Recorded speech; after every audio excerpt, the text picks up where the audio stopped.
first of all, Brandy, I wanted to thank you so much for taking the time to speak with me today about your experience with Healthful Data. Would love to just sort of get to know you a little bit. If you could introduce yourself, who you are, where you're from, it helps others sort of connect with your experience. Okay, my name is Brandy Unruh. I'm 44. I live in Montana in a really rural area. Our nearest hospitals that are any good are 25 miles either way. I'm actually a caretaker. I work for two different companies, and so I'm a CNA and a direct support professional. I've got a daughter that's 21 years old and married. Unfortunately, my mom passed away. She was helping me take care of my daughter who has special needs. That's kind of what prompted me to want to get into nursing. So some of my bones have been breaking for like no reason. They're just Uh-huh. breaking. And so I just remembered that the preliminary questions I saw some and I was ticking them off in my mind and thinking, wow, I'm saying yes to a lot of these. And that's kind of concerning. So then I opened it and so I started taking it and I was like, wow, I immediately wanted to like forward it to my friends and my family because I was thinking of a lot of people. It's like it was really informative and interesting, saying like, have you taken this kind of medication or steroids? Or I kind of already figured I must have osteo like my mom did because my bones should not be breaking. Just doing average whatever day-to-day things. And so I was thinking about my cousin's mom. She ended up in the hospital and she's actually like hasn't been able to work for a year, all from osteo. It's definitely a problem in, I don't know if it's our community or our family or what, but that's what caught my attention. And then I got the report back. So yeah, it was definitely something that I want to share with my friends and family, and I haven't been able to yet, but I hope that they will take it and find it as helpful and interesting as I did. So I thought that was really neat. And it's not something that I have come across in any of my, like, any of the conversations or anything that I've done with my doctors. None of those questions had been posed, and like nobody's done that. So that's really interesting. So yeah, I thought I think it's neat that it's free right now. They should probably take advantage of that while they can. Because yeah, I think I would pay for that because, like I said, it's not a service that's being offered through any of my healthcare providers. You would think that something like that would have been offered, but it hasn't. So that's really great. Yeah, and thank you so much. So it sounds like your first engagement with us was with our bone health Yeah, assessment. yeah. Some of those questions and answers, and was like, wow, that's really, hits the nail on the head in our life of what we're going through with my family. And that's what I was thinking too, is that's not really something that we talk about. My mom was young. She was in her 50s, and so is my cousin's mom when they started having the problems that they're having. And both of them, let's see, broke their my mom broke her foot and wasn't able to walk, and she oddly enough is like living in the same housing unit that my mom was living in, and both of them had to have like wheelchairs. And my cousin's mom broke her leg, her femur, which, taking nursing, I happen to know that that is like the hardest bone in your body to break. And it's not something that you're really thinking about when you're 44 or 40 to 50 years old. You're not thinking that these things are going to happen. So it's definitely something that I think that healthcare providers should be talking about. And so I'm really glad that you're providing this service, and I hope that more people see it and that a lot of people take it because it's interesting. Yeah, no, Yeah. and that's exactly the goal. It's an awareness question, really. You know, Yeah. we're going about our day to day, and we're trying to manage through work, with school, with family, taking care of loved ones, taking care of others. Yeah. It's very difficult to remember to take care of yourself.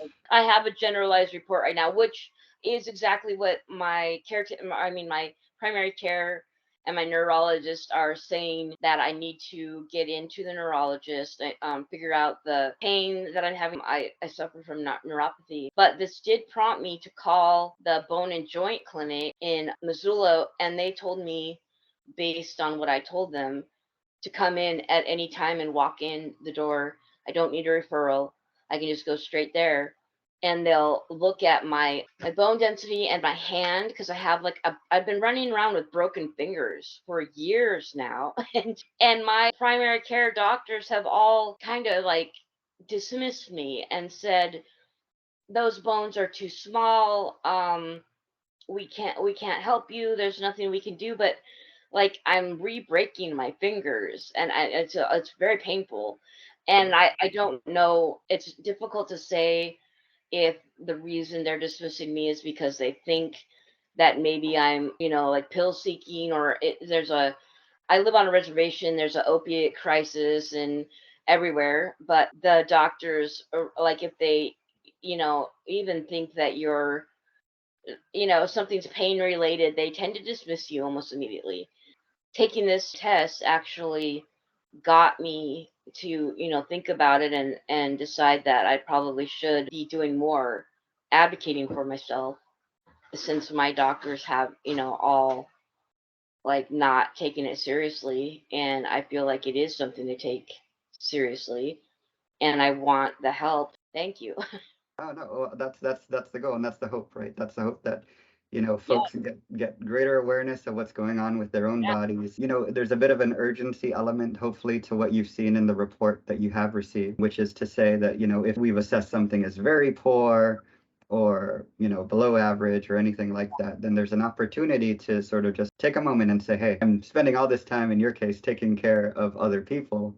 right. Are there opportunities for me to talk to my doctor about these things, Yeah, and maybe just by having something to refer to, right? That we hope it's objective, right? Because it's comparing, sort of your assessment against everyone else, so to speak, right. that it provides something concrete that a doctor can't ignore. Because the doctor here basically was like, "Oh, you just have cramp," or "Oh, you just ate something, bad or whatever," and dismiss them. So I don't know if it's just women that are being dismissed, and and your pain and ailments or whatever are not being taken seriously, or if it's across the board. I don't know if it's because we're on a reservation and they think that people are pill seeking. I don't know what it is. All I know is that it's not right, and it's scary. I mean, it could be a life and death situation, like ours Absolutely. were, and you have to advocate for yourself. You have to take your own healthcare into your hands, and go wherever you have to go, where they're willing to listen to you. And like you said, if you have something like that report in your hand, and there's something in writing, and to walk in the door with and say, I think I need to take a look at this, or then I think you're right. I think that it will be treated more seriously, and they're not going to just look at you like, a pill seeking addict or an over dramatic, I don't know, bored housewife. I don't know. I mean, I just it blows my mind. I just cannot believe that where we're at. My primary care also told me that I should go in and get a mammogram, and go and get, like, I haven't been into like a female doctor in years. I'm married, and sometimes, you just, like you said, you're taking care of everybody else, and you stop taking care of yourself. You don't have time. You put yourself on the bottom of the priority list, and I definitely did, and I really wasn't even aware of the amount of stress that I was under. So now I'm taking my health more serious, really about taking the time to, take your own health seriously before before it becomes a crisis. And Perfect, and that makes complete sense. I mean, that's what happens, right? I mean, I yeah, was living with my illness. You just yeah, kind of live with it, and you presume that that is normal. And you right, go through the motions, and oh, the pain that I'm feeling, that everyone feels pain. I'm just getting older.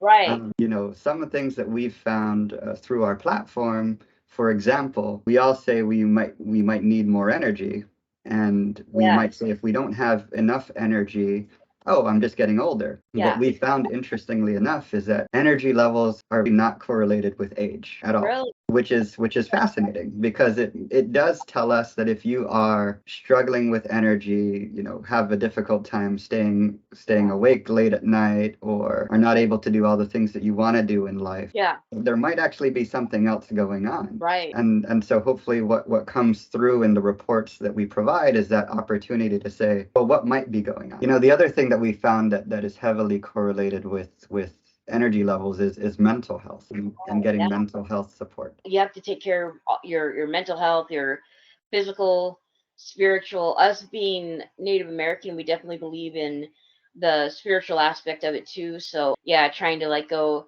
We go to the sweat lodge and pray, go to talking circles, powwows, and stuff like that. So yeah, I've been focusing more on everybody's health in my life. I have to get up and take pain medication before I can even get out of bed. Yeah, So no. And it's all connected, right? The systems are connected.